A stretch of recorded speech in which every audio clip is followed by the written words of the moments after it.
Hey everyone, good morning. Welcome back to my YouTube channel सोसाम का official. जैसा कि आप लोग देख रहे हैं कि मेरी मॉर्निंग हो चुकी है और मैं अपनी काम में लग गई हूँ।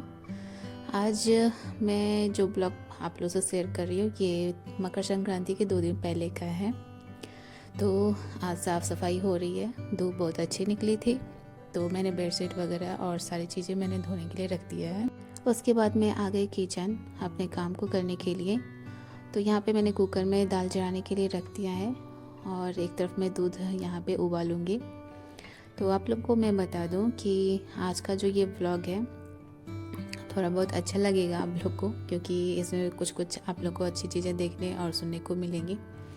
तो यहाँ पे मैं पानी गर्म करने के लिए इस मग में पानी भर रही हूँ। और इस मग में एक खासियत ये है कि अगर आप गर्म पानी किसी खाने में अगर आप डाल रहे हैं, जैसे चावल हुई, दाल, तो उसमें क्या होता है ना कि जल्दी से आपका तो खाना पक भी जाता है और आपकी गैस भी थोड़ी बचत हो जाती है।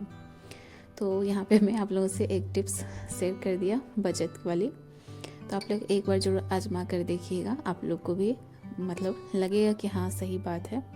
अगर जिनके पास ये मग है तो वो खासकर अच्छे से समझ ही रहे होंगे। तो यहाँ पे मैं अपने काम को कर रही हूँ अच्छे से और फटाफट मुझे करना है, क्योंकि बहुत सारे काम आज हो जाएंगे, कपड़े वगैरह धोने हैं तो इसलिए। और पूजा भी आने वाली है तो उससे रिलेटेड जो भी साफ़ सुथरा जो भी करना होगा, फिर जो और चीज़ें बनेंगी मकर संक्रांति को लेकर मुझे वो सारी भी चीज़ें करनी है। यानी पूरा मतलब जितनी फैमिली है सब अपने अपने कामों में लगे हुए हैं। तो यहाँ पे अभी मेरे काम ख़त्म हो जाएंगे तो मैं चलूँगी अभी नहाने के लिए, क्योंकि आज खाना वगैरह थोड़ा लेट से बनेगा। तो यहाँ पे आप देख सकते हैं आज मौसम बहुत ही अच्छी हुई है और सूरज अच्छे से निकल के आ गया है। और ये सारे कपड़े आप देख सकते हैं, इसे मैंने अभी धोए और इसे धोने के बाद फिर मैं भी नहा ली हूँ। और अभी धूप लगाने के लिए मैं छत पे आ गई, क्योंकि नहाने के बाद थोड़ा सा ठंड जैसा लगता है तो इसलिए मैं छत पे आ जाती हूँ 5 मिनट के लिए ही, लेकिन धूप थोड़ा लगा लेती हूँ। और धूप लगाना भी चाहिए, इससे आपको विटामिन डी मिलेगी, क्योंकि ये शरीर के लिए बहुत अच्छी ही होती है।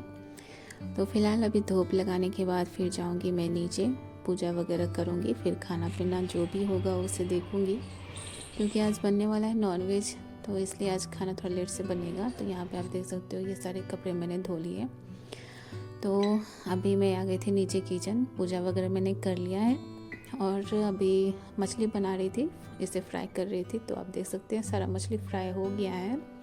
तो अब मसाले की बारी है, तो मसाले डाल के मैं इसमें रस डालूँगी, फिर खाना पीना हो जाएगा। तो उसके बाद फिर जो काम बचे हैं वो करना है मुझे, क्योंकि आज का जो दिन है ना वो बहुत ही बिजी रहने वाला है मेरे लिए। और इतने सारे जो काम हो जाते हैं फिर बहुत कम समय मिलता है पढ़ने के लिए। तो जितना हो पाता है मैं काम को जल्दी से ख़त्म करने की कोशिश करती हूँ, ताकि मुझे थोड़ी बहुत समय मिल जाए कि मैं एक स्लॉट भी अपना ख़त्म कर लूँ। तो इसलिए मैं फटाफट से करने की कोशिश कर रही थी। और ये सारे काम करते करते बहुत टाइम भी हो जाता है, क्योंकि बहुत मतलब सारे काम रहते हैं इसलिए। तो यहाँ पे मैं अभी स्वेटर नहीं पहनी थी क्योंकि मौसम थोड़ा ठीक था, तो मैं अभी चादर वगैरह से ही आज काम चलाऊँगी, क्योंकि उतनी ठंड नहीं लग रही है इस बार। जो मैंने अनुभव किया है मौसम को लेके कि इस बार ज़्यादा ठंड नहीं हुई है और बहुत ज़्यादा गर्मी हुई है, और साथ ही बहुत ज़्यादा बारिश भी नहीं हुई है। तो आप लोग भी अनुभव किए ही होंगे। चलो चलो होमवर्क बनाओ। खटक।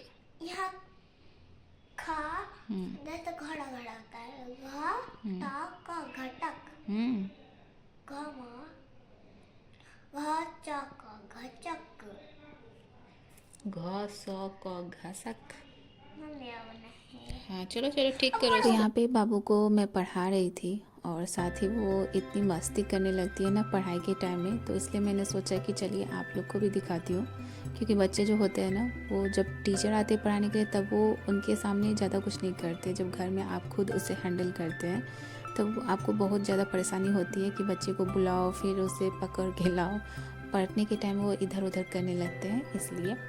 तो यहाँ पे वो अपनी पढ़ाई कर रही है, फिर उठ के इधर जाना, फिर उठ के उधर जाना। ये सब मुझे सच में बताऊँ तो मुझे अच्छा नहीं लगता, क्योंकि अगर आप पढ़ाई कर रहे हैं ना तो आराम से आप पहले पढ़ाई करिए, तो इसलिए मैं इसे समझा रही हूँ कि जब पढ़ाई होती है तो प्लीज़ उसे आराम से कर लो, उसके बाद आपको जो काम करना है उसके बाद करते रहना।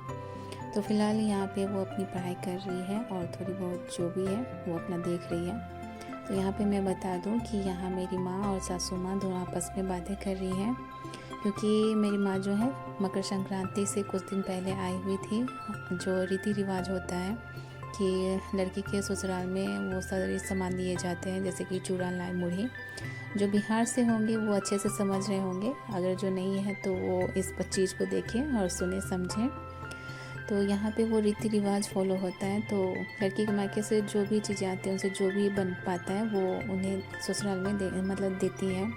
तो हर बार मेरी माँ ही आती है, तो यहाँ पे आज भी माँ ही आई हैं सामान लेकर, तो मैं आप लोग को दिखाऊंगी। तो फ़िलहाल यहाँ पे अभी मैं आपको फ्लावर दिखा रही हूँ जो बहुत ही अच्छे लग रहे हैं और हर वैराइटीज़ के हैं, मतलब 3-4 वैराइटीज़ हैं। तो आप लोग बताइएगा कि आपको कौन सा अच्छा लगा, किस कलर का फ्लावर आपको अच्छा लगा और कौन सा फ्लावर अच्छा लगा, ज़रूर बताइएगा कमेंट करके। और ये जो फ्लावर है ना गुलदाउदी वाला, ये बहुत ही पुराना है लेकिन बहुत बड़ा बड़ा खिलता है, लेकिन इस बार उतना तो नहीं हो पाया, लेकिन थोड़ा बहुत आप देख सकते हैं, बहुत ही अच्छी लगती है ये। और यहाँ पे कुछ मैरीगोल्ड भी लगे हुए हैं, ऑरेंज येलो करके। तो बहुत सारे फूल पौधे लगे हुए हैं और ठंड का जो मौसम है ना, तो इसमें बहुत सारे कलर आपको मिलते हैं, बहुत सारी वैराइटीज़ मिलते हैं फूल पौधों के। और यहाँ पे आप देख सकते हो ये जो पौधा है, तो ये मेरे देवर जी लेके आए थे, तो उनको भी मतलब शौक़ है फूल पौधा लगाने का। और ये जो फूल पौधा है ना, ये मेरे ख्याल से जो मेरे देवर जी ने बताया था कि ये गुलाब की तरह फूल खिलता है, तो जब खिलेगा तो मैं आप लोग को ज़रूर दिखाऊंगी। और बहुत ही अच्छा लग रहा है देख के। तो यहाँ पे ये सारी चीज़ें फूल पौधे आपको बहुत ही मन मोह लेती है।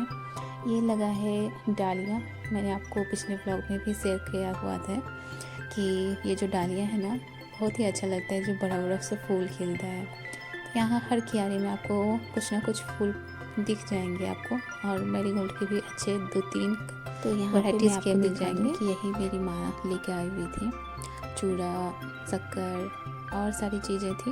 यहाँ पे आप देख सकते हो तिलकुट है, ये 2 पैकेट करके, और सारी चीज़ें थी जिसे मैं कैप्चर नहीं कर पाई। तो फिलहाल जो है मैं उसी को आपसे शेयर कर रही हूँ। तो अभी आ गए थे मैं नीचे, और यहाँ पे आपको मैं दिखाती हूँ अमरूद। और साथ ही यहाँ पे तीनों समधिन आपस में बातें कर रही हैं, माँ, सासू माँ और छोटी सासू माँ, तीनों आपस में बातें कर रही हैं, क्योंकि कुछ देर में मम्मी भी चले जाएंगी। तो यहाँ पे मैं फ़िलहाल अमरूद तोड़ने के लिए आई हूँ। एक दो तो पके पके जैसे लग रहे हैं, लेकिन पूरे तरह से पके नहीं हैं। लेकिन चिड़िया का जो यहाँ पे मतलब अमरूद पे लोल मार देती है, उसे खोदना बोलते हैं हम लोग, वो खोद देती है। तो आप लोग देख सकते हैं यहाँ खोदा हुआ है अमरूद, तो वो लोग भी खाते हैं। तो अभी मैं देखने आई थी कि कौन सा अमरूद पका है, तो उसे मैं तोड़ूँ। तो मुझे 1-2 नज़र आ रहे हैं पके हुए। तो आप लोग सोच रहे होंगे कि अभी इस टाइम में अमरूद हो रहा है, तो मैं आप लोग को बता दूं कि हाँ, हमारे घर में जो अमरूद का पेड़ है वो 2 टाइम में हो ही जाता है, एक गर्मी और एक ठंड में। तो ठंड वाला ज़्यादा अच्छा लगता है गर्मी के मुताबिक। तो यहाँ पे मैंने एक अमरूद तोड़ लिया है जो मुझे ठीक लगा। आप लोग देख सकते हैं ये थोड़ी बहुत नीचे ही है, इतना बड़ा पेड़ नहीं है, तो हाथ से ही हो जाता है। और कभी बहुत ऊपर हो जाए तो फिर छोटा सा एक डंडा लेके उसे हम लोग तोड़ लेते हैं। तो यहाँ पे मैं और सासू माँ को छोड़ने के लिए गए थे वापस, क्योंकि माँ को वापस जाना था। तो पता नहीं किसने ये रीति रिवाज बनाई है कि एक दिन बेटियों को अपने घर छोड़ के किसी दूसरे घर में जाना पड़ता है और उसे ही अपना घर समझ के रहना है। और जो भी रीति रिवाज है उसे पूरे संसार फॉलो करती है, इसे मैं ही क्या बोलूँ। क्योंकि एक लड़की का पूरा बचपन जहाँ से वो जन्म लेती है, उसके साथ माता पिता, भाई बहन जो भी रिश्ते होते हैं, उसे वो कम से कम 20-25 या 30 जी ही लेती है वहाँ से। और उसके बाद जब उसकी शादी हो जाती है ना, तो फिर उस चीज़ को, सारी चीज़ को आपको छोड़ के आना पड़ता है। एक नई दुनिया बसाने, एक नई संसार को बसाने के लिए उसे एक नई दुनिया मिलती है। मतलब उसके ससुराल में नए सदस्य मिलते हैं, नए रिश्ते जुड़ते हैं, तो सारी चीज़ों को धीरे धीरे समझना पड़ता है, सोचना पड़ता है, देखना पड़ता है। तो सारी चीज़ों को लेकर ही चलना पड़ता है। तो जिसने ये रीति रिवाज बनाई है उसे भी थोड़ी बहुत मुश्किल हुई होगी, लेकिन कोई बात नहीं, जो रीति रिवाज है उसे पूरी दुनिया फॉलो करती है तो ठीक है। और जहाँ तक है कि ये पढ़ाई लिखाई और ससुराल में रह के, तो वो आप पे डिपेंड करता है कि आप अपने आप को कहाँ पे कितना मैनेज करते हैं टाइम को लेके।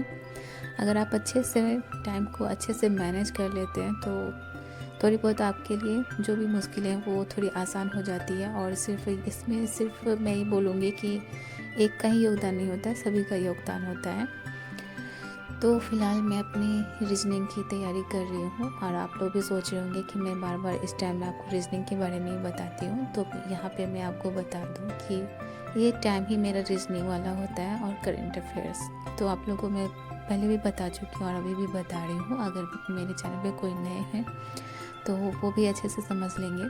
तो यहाँ पे मेरा जो रूटीन है उसके अनुसार से मैं जो भी होता है मैं फॉलो करती हूँ और मुझे रूटीन के अनुसार चलना ही अच्छा लगता है।